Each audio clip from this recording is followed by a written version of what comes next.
New year, new liberal laws. Every year, liberal state autocrats, they squeeze the necks and twist the brains of their hardworking citizens just a little bit more.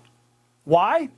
Because to Democrats, there's never been a problem that their god of government couldn't solve by dumping more money and more legislation on top of it. All at the price of your inalienable rights. And of course, the future for your kids and grandkids. Fair trade, right? Well, here's just a small sample. Now, trust me, we could go on and on with the left-wing lunacy of 2023. The not-so-golden state tops our list. In the new year, big California retailers will be required to have a clearly labeled gender-neutral toy section. That's definitely what the kids have been clamoring for.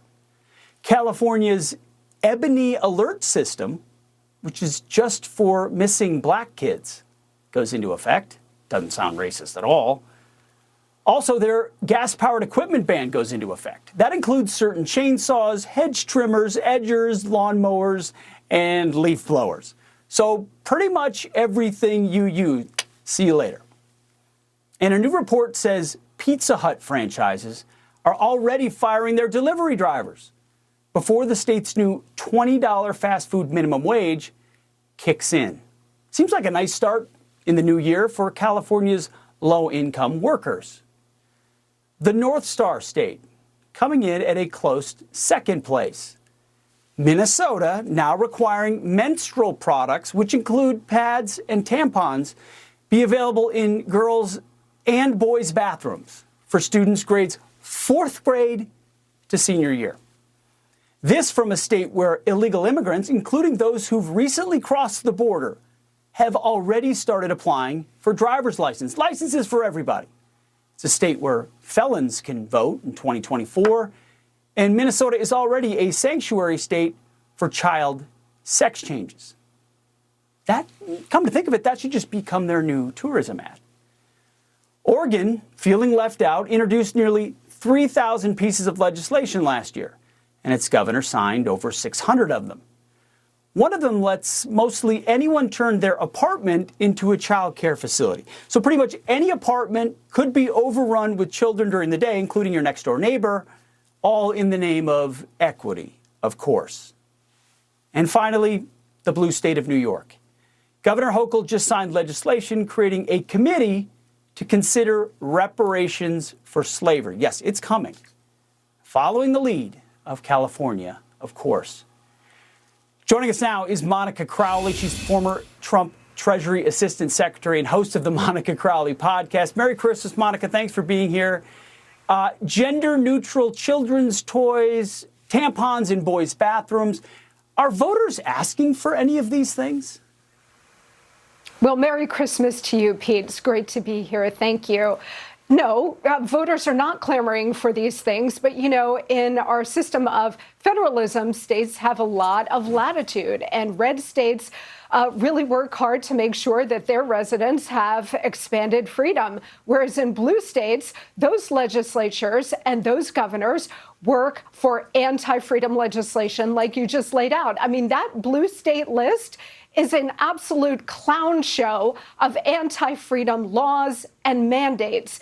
And yet, people aren't asking for this, but anytime you have a blue state, anytime you have these kinds of Democrat leaders, they will use any excuse whatsoever to clamp down on your daily life and your freedoms. And this is why, Pete, you are seeing tremendous outmigration, population loss from these blue states like California, New York, Illinois, because people have just had it. They've had it with this kind of encroachment on their personal freedoms, of course, but they've also had it with the fact that in these blue states, as a result of skyrocketing cost of living, astronomical taxes, suffocating regulations, all of this combined, you've got like on top of just a crisis of living in these states and these communities with out of control crime and a collapse of law and order, you also have a collapse of social cohesion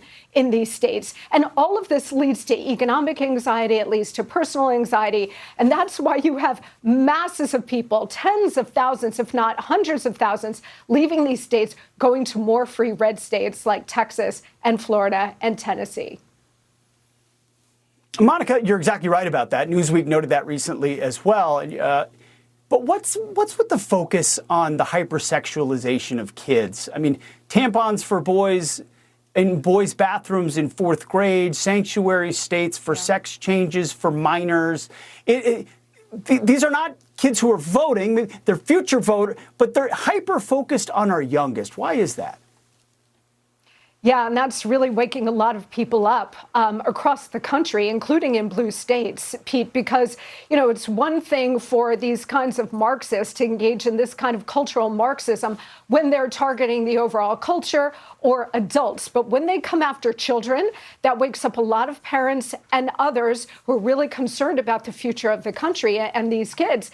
It is cultural Marxism. It is a way of confusing children and breaking up the nuclear family, or at the very least weakening the nuclear family. And that is the ultimate goal. Look, these leftists, Pete, really want a standing army, generation after generation of standing army of these little indoctrinated Marxists going forward. And what better way to get to them early than to confuse them on the most basic aspect of their own humanity, which is their gender.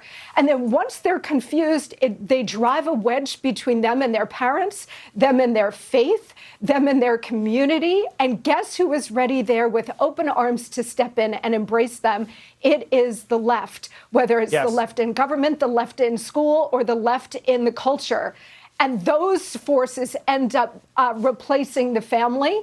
And we've seen this throughout history in every kind of communist regime. So this is cultural Marxism, Pete, and it needs to be fought at every turn. And it never ends well. Amen and amen. So well said. Monica, thank you for your time.